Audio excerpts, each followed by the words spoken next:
Hi, it's Bloss, and it's been a long time. But I decided that it is officially time for me to give you guys a part 2 on Diana's story. To be honest, I haven't really fleshed out everything, but I'm on the road there. So the next character in this story's name is... This character doesn't really have a name, and it's not because I don't know what their name should be, it's a part of the lore. I drew this character once, like a couple years ago, and I'm going to show you guys a redrop of the character. I hope you enjoy! So, this character's name, like romanized, is redacted. This is because he had been so dehumanized by his birth father. He had no name, and he was even called It. At the point of the story, he would have been about 25 years old. I wanted him and I forgot the pronunciation. Diana or Tayana's age to be slightly different because I wanted Redacted to have a little bit more time spent in the world. Redacted was kept as prisoner to continuously serve as an assassin to his father. He wasn't allowed to be social, and even to his adopted sister, who his father favored, he wasn't allowed to speak. This made him extremely hard to talk to in general. Creatures and beings tended to be scared of him from his lack of face, so he didn't really like to show himself without his cloak unless he was on a hunt or on a job. While he was on jobs, Redacted was completely quiet, and even when he was engaging in killing or battle, he didn't cry out or show any emotions. Underneath everything, Redacted was kind, but he is a bystander because of his past, which we'll get into. For his character design, I wanted him to look really weird, as he wouldn't have been able to go out, and he had a very abusive upbringing, so his hair is, well, in the final is kind of kept, not unkempt, but at first I did want it to look unkept. He's wearing really weird clothing, he has purple skin, and you'll see towards the end that he's very, very bruised and very, very bloody, I guess. I ended up going with a more simple design because I thought that the purple skin and the blonde hair was kind of a lot for one character, and to have like a blue and turquoise like bottom would kind of be too much, especially with the environment. Although it's fantasy, I do believe that, you know, there needs to be a line. So I ended up giving him brown pants with a brown animal skin wrapped around his waist, along with all leather weapons. Speaking of his weapons, Redacted has weapons that glow because he blesses each weapon and their contact points so that it burns the person that it hits. So the main weapons that he uses are bows and arrows, but he does have other weapons in his arsenal that he will use. So for his bows and arrows, the bowstring is blessed and each arrow tip is blessed when he forges them, so that when the arrow is shot, the blessing is placed on the arrow shaft, and so the arrow sinks in. The contact point is the arrow tip, the person starts burning as soon as the tip lands on them, and then the shaft will obviously go in as well, and then they are burning from inside out. They're only really used for assassinations, and they're mostly Redacted's main weapon, but when the arrows run out, Redacted usually has knives that he can use, but he doesn't really like to use up-close weapons because he doesn't like people to see his face, lack of face. No, it's nice. He really likes to have the reserved type of approach. He doesn't like the blood and the screaming and all that, so he keeps it away. Moving on with the rest of his story, he was referred to as It because he had no other identity than being his father's assassin or punchbag. But he began to learn and unlearn aspects of himself, and he started to grow in his identity and his face as well. Redacted was born and immediately being neglected as a child. His mother wanted to escape, but she was only able to find a way out by herself, and she left a note for him to find when he grew up, but his father found it before he did, found her, and sadly murdered her. Since then, the father blamed Redacted for not being able to have a proper family and wanted him to feel it.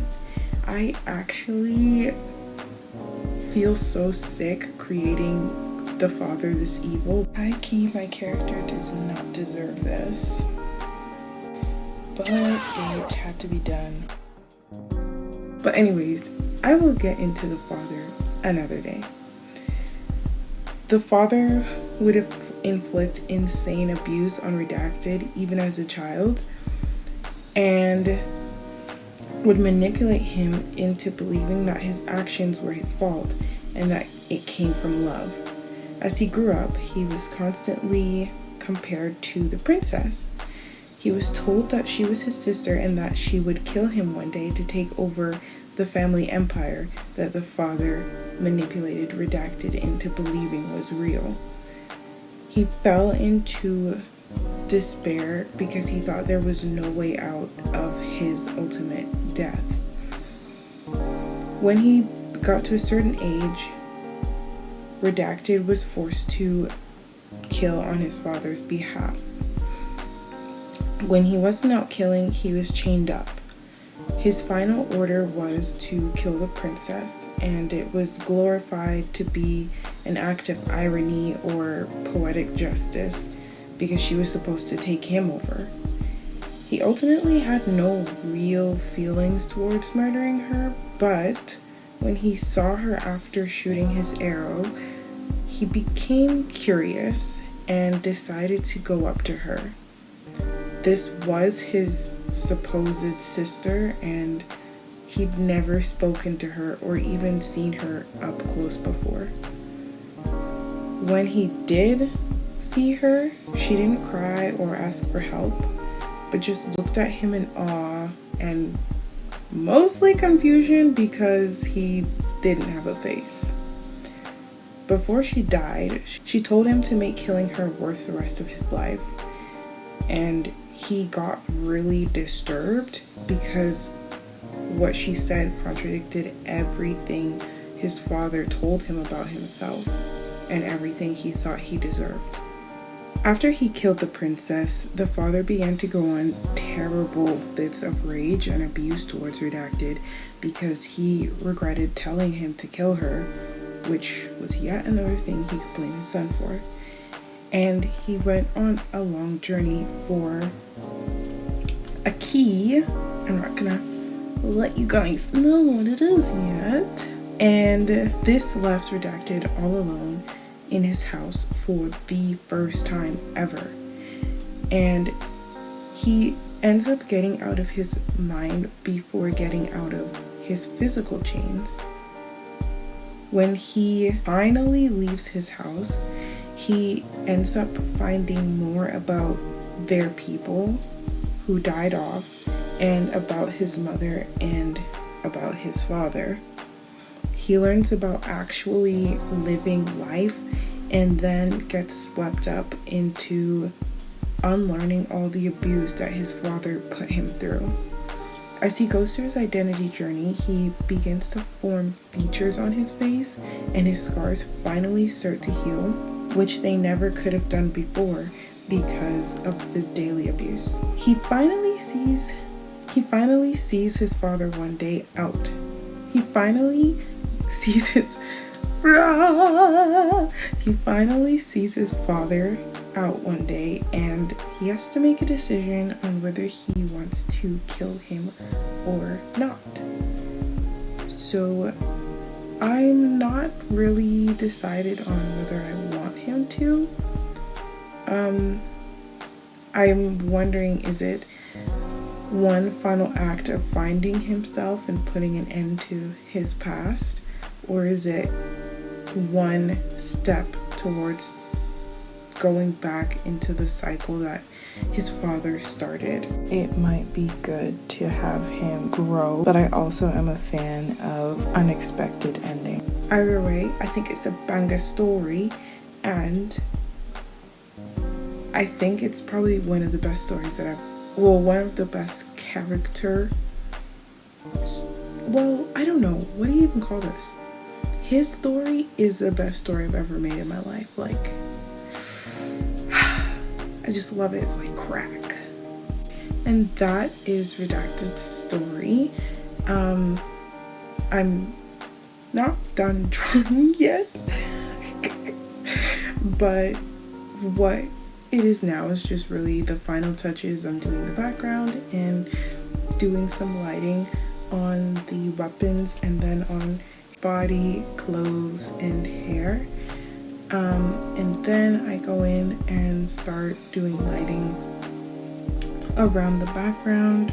So for the trees, the sky, and the grass. And then finally, I think I added some fog, but I'm not entirely sure about that. But regardless, it's basically done. So we shall move on to the next one. So this was my recent redraw of Redacted, and started off very promising. I kept a lot of his original design, but I changed his stature. I made him a little bit taller and a little bit more thin, as he probably would have been malnourished, and I gave him a little bit more reasonable armor. I then went into trying to figure out what I wanted to draw, and honestly, I feel like I should have kept going with the drawing board. Wherever this ended up, I'm just not too fond of. I wanted to draw him in a state where he started to understand that his life wasn't what it was supposed to be, and that he had been wronged his entire life. But I'm starting to realize that I didn't capture what I wanted it to look like, or how I wanted it to, I don't know, it's just the vibe wasn't good, the look wasn't good, and I hope that I can redo this another day and create it to my standards. I think the biggest mistake was that I tried color picking, and whenever I color pick on my iPad, it makes the tones a bit more gray, and yeah, he just looks really like not true to the original drawing that I had made before. Regardless of that, I think I did pretty good with the references. I think that the posing wasn't all that bad, and the idea had some sort of structure to it, but yeah, it just wasn't it wasn't all there. I also really struggled with the hair because it was also gray, and I had changed his hairstyle in my little mock-up of him, and I guess I forgot that I changed the hairstyle, which I don't know. I was just making it harder for myself because I do well with like shorter in the front, longer in the back type hairstyles, and I just kept trying to make everything long, which kept messing me up. I also wanted to make a background because I felt like I disappointed myself with his character, and I ended up actually kind of liking the background. I tried finding references on Pinterest and they were mostly AI, which, yuck. Why is Pinterest AI now? Like, anyways, I built his room to look kind of like a cave or a basement because I knew that he would be kept there most of the time, and like I said before, if he wasn't out on a job, he was chained up. I also knew that he wouldn't be kept well, so there was a lot of blood on the floor, and he had to basically sleep on rocks. On the wall, I drew carvings of him writing out all the days that he stayed there. Okay, I thought that the last one kind of had a bit of a negative end to it, and I didn't want to end my video on that note. So I decided, I was encouraged by actually one of my coworkers to redraw it, and I'm actually really happy with how it came out. I wanted to do something where I could show him under his father's thumb, and I had a brilliant idea from Pinterest where I could just show the silhouette behind.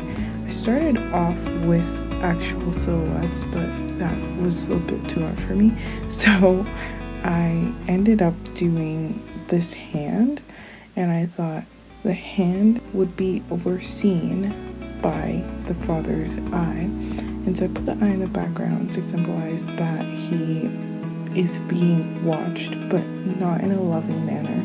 I wanted to show him kind of falling, but not really, more so in a state of a puppet or someone who's being controlled.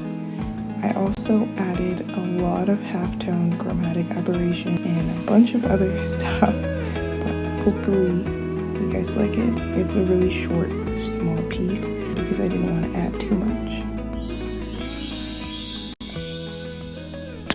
And that's kind of all for Redacted. I hope that you guys like the art more than I did.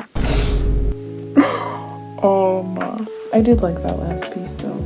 I know this is a super duper long video, but I actually enjoyed making it as I do all my videos, and so I hope you guys enjoy watching it, because I know I'm like top 0.1% of viewers of my own videos. But yeah, I'll see you next time.